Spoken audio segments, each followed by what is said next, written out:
প্রিয় শিক্ষার্থীরা, কেমন আছো তোমরা সবাই? আশা করি তোমরা সবাই খুব ভালো আছো। তোমাদের সাথে আছি আমি রাজীব বাগচি, প্রভাষক তথ্য ও যোগাযোগ প্রযুক্তি, কুশলা নেফারিয়া সিনিয়র ফাজিল মাদ্রাসা। আমাদের আজকের পাঠ হচ্ছে একাদশ দ্বাদশ শ্রেণীর তথ্য ও যোগাযোগ প্রযুক্তি বিষয়ের প্রথম অধ্যায় থেকে খুবই গুরুত্বপূর্ণ একটা টপিক, ন্যানো টেকনোলজি। এই পাঠ শেষে আমরা যেটা করতে পারবো সেটা হচ্ছে ন্যানো টেকনোলজি সম্পর্কে ব্যাখ্যা করতে পারবো, ন্যানো টেকনোলজি এর ব্যবহার ব্যাখ্যা করতে পারবো, ন্যানো টেকনোলজি এর সুবিধা ও অসুবিধা বিশ্লেষণ করতে পারবো। প্রিয় শিক্ষার্থীরা, এখানে দুটি ছবি দেখানো হচ্ছে। ছবিতে তোমরা কি দেখতে পাচ্ছ?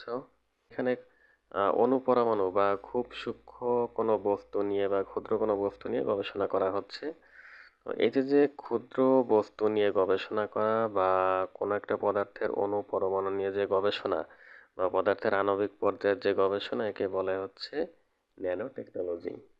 ন্যানো টেকনোলজি জিনিসটা কি আমরা একটু বিস্তারিত যদি দেখি, পারমাণবিক পারমাণবিক বা আণবিক স্কেলে অতি ক্ষুদ্র ডিভাইস তৈরি করার জন্য ধাতব বস্তুকে সুনিপুণভাবে কাজে লাগানোর বিজ্ঞান বা প্রযুক্তিকে ন্যানো প্রযুক্তি বা ন্যানো টেকনোলজি বলে। সাধারণত 1 থেকে 100 ন্যানোমিটার আকৃতির কোনো কিছু তৈরি করা এবং ব্যবহার করাকে ন্যানো টেকনোলজি বলে। ন্যানো শব্দটি গ্রিক ন্যানোস শব্দ থেকে এসেছে, যার আবিধানিক অর্থ অতি ক্ষুদ্র। 1 মিটারের 100 কোটি ভাগের 1 ভাগকে বলা হয় 1 ন্যানোমিটার। তার মানে অত্যন্ত ক্ষুদ্র এটা।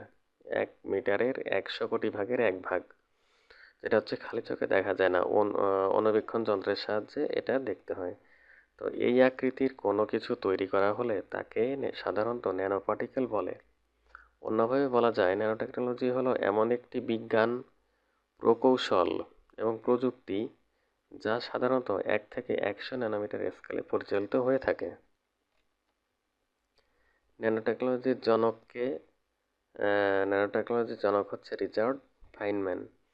তো 1959 সালে আমেরিকান বিখ্যাত পদার্থবিদ রিচার্ড ফাইনম্যান তার there's plenty of room at the bottom আলোচনায় প্রথম ন্যানো টেকনোলজির ধারণা বর্ণনা করেছিলেন, যেখানে তিনি পরমাণুর প্রত্যক্ষ ম্যানিপুলেশনের মাধ্যমে সংশ্লেষণের সম্ভাবনা বর্ণনা করেছিলেন। রিচার্ড ফাইনম্যানকে ন্যানো প্রযুক্তির জনক বলা হয়। ন্যানো প্রযুক্তি হচ্ছে দুই প্রকার। ন্যানো টেকনোলজিতে দুটি প্রধান পদ্ধতি ব্যবহার করা হয়। একটি হলো বটম আপ বা নিচ থেকে উপরে, এবং অপরটি টপ ডাউন বা উপর থেকে নিচে। তো ন্যানো প্রযুক্তির প্রথমটা হচ্ছে টপ ডাউন প্রযুক্তি, যাকে বাংলায় বলে বৃহৎ থেকে ক্ষুদ্র, আর একটা হচ্ছে বটম আপ, যাকে বলে ক্ষুদ্র থেকে বৃহৎ। টপ ডাউন পদ্ধতিতে বড় আকৃতির বস্তু থেকে ন্যানো অবজেক্ট তৈরি হয়, অর্থাৎ বড় আকৃতির কোনো জিনিসকে কেটে তাকে নির্দিষ্ট ক্ষুদ্রাকৃতি দেওয়া হয়।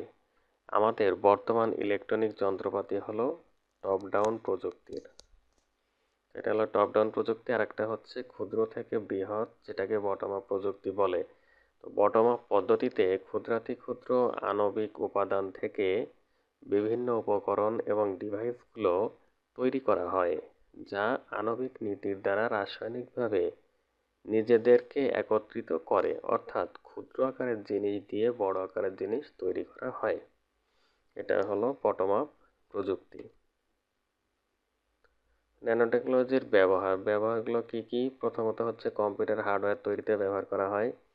কম্পিউটারের ভিতর যে প্রসেসর আছে তা অসংখ্য ক্ষুদ্র ক্ষুদ্র ন্যানোমিটার স্কেলের সার্কিট, আর তাতে ব্যবহৃত হচ্ছে ন্যানো টেকনোলজি।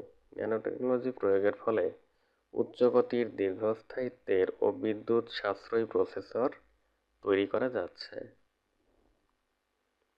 এছাড়া ন্যানো টেকনোলজি প্রয়োগের ফলে কম্পিউটারের হার্ড ডিস্কের তথ্য সংরক্ষণের ক্ষমতাও দিন দিন বাড়ছে। এরপরে হচ্ছে ন্যানো রোবট তৈরিতে। ন্যানো টেকনোলজি ব্যবহার করে অতি ক্ষুদ্র রোবট তৈরির গবেষণা চলছে, যা প্রতিরক্ষা ব্যবস্থায় ব্যবহার ও যার সাহায্যে মানবদেহের অভ্যন্তরের অস্ত্রোপচার সম্ভব হবে। এরপরে হচ্ছে ইলেকট্রনিক যন্ত্রপাতি তৈরিতে। ন্যানো টেকনোলজি ব্যবহারের ফলে ইলেকট্রনিক যন্ত্রপাতির আকার ছোট, ওজনে হালকা এবং বিদ্যুৎ সাশ্রয়ী হচ্ছে। তারপরে হচ্ছে জ্বালানি ক্ষেত্রে।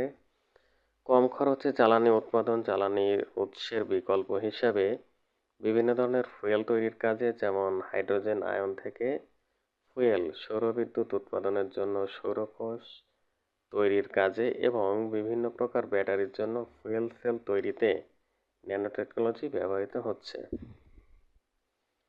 এরপর খাদ্য শিল্পে ব্যবহার করা হয় বিভিন্ন খাদ্যজাত পণ্যের প্যাকেজিং, খাদ্যের স্বাদ তৈরিতে, খাদ্যের গুণাগুণ রক্ষার্থে ব্যবহৃত বিভিন্ন দ্রব্যাদি তৈরিতে ন্যানোটেকনোলজি ব্যবহৃত হচ্ছে। এরপর আছে চিকিৎসা ক্ষেত্রে ন্যানোরোবট ব্যবহার করে অপারেশন করা, যেমন এনজিওপ্লাস্টি, সরাসরি রোগাক্রান্ত সেলে চিকিৎসা প্রদান করা হয়। ন্যানো ক্রায়োসার্জারি ডায়াগনোসিস করা, যেমন এন্ডোস্কোপি, এনজিওগ্রাম, কলোনোস্কোপি ইত্যাদি। স্মার্ট ড্রাগ তৈরিতে, ওষুধ শিল্পে ন্যানোটেকনোলজি ব্যবহৃত হচ্ছে। তারপর হচ্ছে খেলাধুলার সামগ্রী তৈরিতে বিভিন্ন ধরনের খেলাধুলার সামগ্রী, যেমন ক্রিকেট, টেনিস বলের স্থায়িত্ব বৃদ্ধির জন্য, ফুটবল, গলফ বলের বাতাসে ভারসাম্য ঠিক রাখার জন্য, র্যাকেটের শক্তি ও স্থায়িত্ব বৃদ্ধির জন্য ন্যানোটেকনোলজি ব্যবহৃত হচ্ছে। তারপরে বস্ত্রশিল্পে ব্যবহার করা হয়, বস্ত্রশিল্পে কাপড়ের ওজন ও ঘনত্ব ঠিক রাখার জন্য ন্যানোটেকনোলজি ব্যবহৃত হচ্ছে।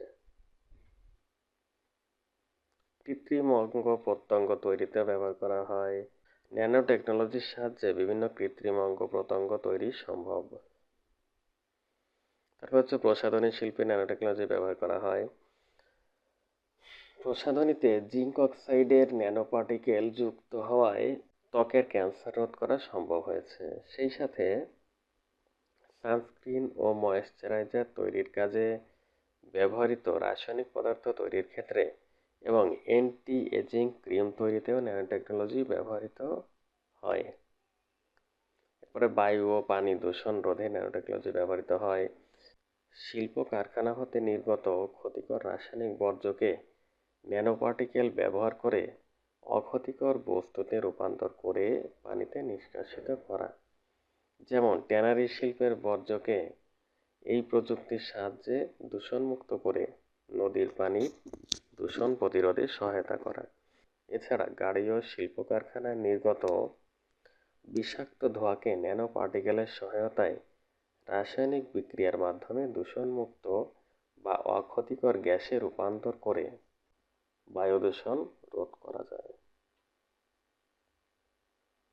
আরেকটা হচ্ছে মহাকাশ অভিযানেও ন্যানোটেকনোলজি ব্যবহার করা হয়। মহাকাশ অভিযানে ব্যবহৃত বিভিন্ন নভোযানকে হালকা করে তৈরি করতে ন্যানোটেকনোলজি ব্যবহৃত হচ্ছে।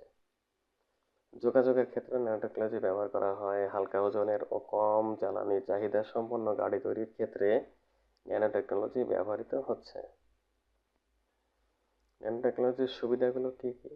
সুবিধা হচ্ছে ন্যানোটেকনোলজির প্রয়োগের ফলে উৎপাদিত ইলেকট্রনিক যন্ত্র অধিক মজবুত ও টেকসই, আকারে তুলনামূলক ছোট এবং ওজনে হালকা ও বিদ্যুৎ সাশ্রয়ী। ন্যানোটেকনোলজি প্রয়োগে উৎপাদিত ঔষধ, স্মার্ট ড্রাগ ব্যবহার করে প্রাণঘাতী ক্যান্সার ও দুরারোগ্য ব্যাধি হতে দ্রুত আরোগ্য লাভ করা যায়। ন্যানোটেকনোলজি প্রয়োগের ফলে খাদ্যজাত পণ্যের গুণাগুণ রক্ষা ও স্বাদ বৃদ্ধি করা সম্ভব হচ্ছে। আরেকটা হচ্ছে nano transistor, nano diode, plasma display, quantum computing ইত্যাদি ব্যবহারের ফলে ইলেকট্রনিক শিল্পে বৈপ্লবিক পরিবর্তন হচ্ছে। ন্যানো প্রযুক্তি দ্বারা ফুয়েল সেল, সোলার সেল ইত্যাদি তৈরির মাধ্যমে সস্তায় শক্তি উৎপাদন সম্ভব হচ্ছে। পানি ও বায়ু দূষণ রোধ সম্ভব হচ্ছে। আরেকটা হচ্ছে ন্যানো টেকনোলজি প্রয়োগের ফলে উৎপাদিত ন্যানো রোবট প্রতিরক্ষা ব্যবস্থায় ও চিকিৎসা ক্ষেত্রে কার্যকরভাবে ব্যবহার সম্ভব হচ্ছে। এগুলো হচ্ছে ন্যানো টেকনোলজির সুবিধা। এবার অসুবিধাগুলো কী কী? ন্যানো টেকনোলজি ব্যয়বহুল, ফলে এই প্রযুক্তির প্রয়োগে উৎপাদিত পণ্য ব্যয়বহুল। ন্যানো পার্টিকেল মানব শরীরের জন্য অত্যন্ত ক্ষতিকর। ন্যানো পার্টিকেল দিয়ে প্রাণঘাতী অস্ত্র তৈরি হচ্ছে, যার ব্যবহার প্রশ্নবিদ্ধ। ন্যানো রোবটের কারণে মানুষ চাকরি হারাতে পারে। এগুলো হচ্ছে ন্যানো টেকনোলজির অসুবিধা। তো এখানে কিছু একক কাজ দেওয়া আছে এবং বাড়ির কাজ দেওয়া আছে। এগুলো তোমরা প্র্যাকটিস করবে। তো প্রিয় শিক্ষার্থীরা, আজকের ক্লাস এই পর্যন্তই। এত সময় তোমরা যারা সাথে ছিলে সবাইকে অসংখ্য ধন্যবাদ।